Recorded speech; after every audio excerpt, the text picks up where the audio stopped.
আসসালামু আলাইকুম। সম্মানিত দূরে এবং কাছের ভাই বন্ধুরা, আপনারা কেমন আছেন?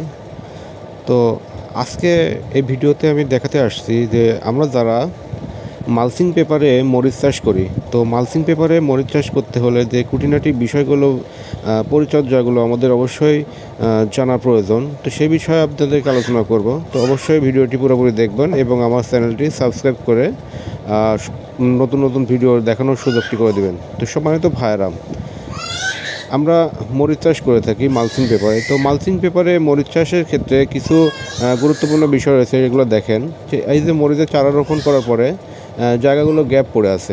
তো এই গ্যাপগুলো কিন্তু রাখা যাবে না। এখানে কিছু মাটি দিতে হবে এবং যেটা মাটি দেওয়ার ফলে কী হবে, গাছের যে বডিটা তৈরি হয়েছে এই বডির থেকে কিন্তু যেগুলো শিকড়গুলো এখানে মাটির সাথে অ্যাডজাস্ট হয়ে অবশ্যই গাছের কিন্তু ভালো একটা গ্রোথ আসবে। তো সম্মানিত ভাইয়েরা, মাটির সঙ্গে আরও কিছু উপাদান মিশিয়ে যে উপাদানগুলো তৈরি করা হবে গাছের জন্য খুবই গুরুত্বপূর্ণ এবং খুবই ভালো কাজ করবে। তো এখানে দেখতে পাচ্ছেন আমি কিছু মাটি রাখছি। তো মাটির সঙ্গে কিন্তু আমার যে জিনিসটা মিক্সার করা আছে সেটা হলো ওয়ান্ডারমা, যেটা হলো ট্রাইকোডার্মা রয়েছে বাজারে, বিভিন্ন কোম্পানি বিভিন্ন নামে এটা বিক্রি করে থাকে। তো এটার কাজ আপনার হলো, এটা এক ধরনের ব্যাকটেরিয়া যা মাটিকে কিন্তু যে ক্ষতিকারক ব্যাকটেরিয়া রয়েছে এটাকে ধ্বংস করে তোলে। তো সম্মানিত ভাইয়েরা, আপনারা দেখতে পাচ্ছেন যে এখানে কিন্তু মাটি রয়েছে, জৈব সার রয়েছে এবং সাথে ট্রাইকোডার্মা।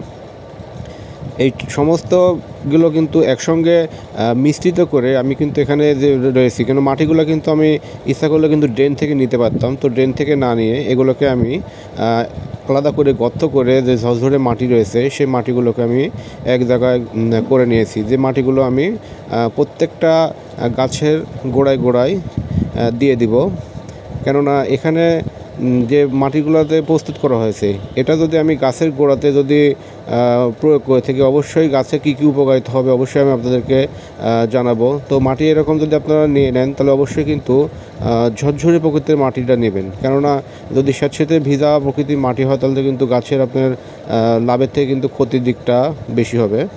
তো সম্মানিত ভাইয়েরা, আপনারা দেখতে পাচ্ছেন যে আমার এখানে সম্পূর্ণ স্তূপগুলো রেডি করা হয়ে গেছে। তো এখান থেকে আমি এই স্তূপগুলো কিন্তু আমার জমিতে কিন্তু আমার লোকে এগুলো কাজ করছে, যেগুলো কাজ করে প্রত্যেকটা গাছের গোড়ায় গোড়ায় কীভাবে এগুলো দেওয়া হচ্ছে এটা দেখেন।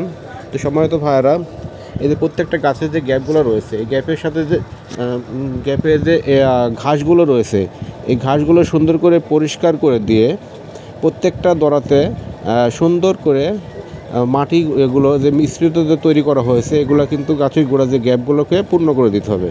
কীভাবে পূর্ণ করতে হবে দেখেন, সুন্দর করে মাটিগুলোকে ভিতরে ঢুকিয়ে দেওয়া হচ্ছে। এখন এগুলো মিশ্রিত করে দেওয়ার ফলে গাছে শুধু আপনার হলো শিকড়ের যে কার্যকারিতা রয়েছে এটা তা হবে না।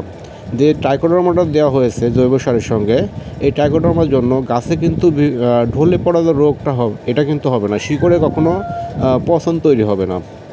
তো এটা অবশ্যই আমাদের মরিচ চাষের ক্ষেত্রে কিন্তু খুবই গুরুত্বপূর্ণ একটি বিষয়, কেননা মরিচের গাছ যখন আপনার হলো একটু সাইজে বড় তৈরি হবে এবং চারা গাছ অবস্থায় কিন্তু গাছের শিকড়ের উপর অংশ কিন্তু পচে গাছটা কিন্তু আপনার হলো মারা যায়।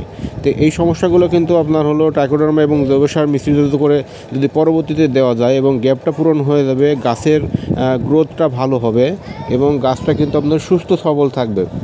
তো সম্মানিত ভাইয়েরা, আপনারা যারা মরিচ চাষ করছেন তো অবশ্যই এই বিষয়টা আপনারা খুবই ভালো করে দেখবেন, কেননা এই যে গ্যাপটা তৈরি হয়েছে এই গ্যাপগুলো কিন্তু মাটিতে দিয়ে দিলে গাছের গ্রোথ ভালো হবে, গাছগুলো সুস্থ সবল থাকবে এবং আমরা মরিচ চাষ করে লাভবান হব। তো সম্মানিত ভাইয়েরা, আমরা যারা মরিচ চাষ করছি অবশ্যই আমরা এই পদ্ধতিটা কাজ করব এবং গাছকে আমরা সুস্থ সবল রাখবো, তাহলে কিন্তু আমরা যে স্বপ্ন নিয়ে যে মরিচ চাষ করতেছি এই মরিচের আমাদের স্বপ্নগুলো পূরণ হবে। কেননা এই মরিচগুলো হলো সামনে কিন্তু বর্ষাকাল, অবশ্যই এই মরিচের কিন্তু ভালো একটা বাজার পাওয়া যাবে। তো আমার এই গাছগুলোর বয়স হলো আজকে হলো 14 দিন। তো 14 দিনে মোটামুটি গাছগুলো কিন্তু একটা পজিশনে চলে আসছে। তো আমি সম্পূর্ণ ঘাসগুলো পরিষ্কার করে দিয়ে গাছের গোড়াগুলোতে মাটি দিয়ে দিচ্ছি যাতে গাছগুলো সুস্থ সবলভাবে যাতে বেড়ে উঠতে পারে। তো সম্মানিত ভাইরা, অবশ্যই আপনারা আমার চ্যানেলটি সাবস্ক্রাইব করে পরবর্তী আরও নতুন নতুন ভিডিও যেন দিতে পারি সেগুলো অবশ্যই আপনারা করবেন, কারণ আমরা চাষি।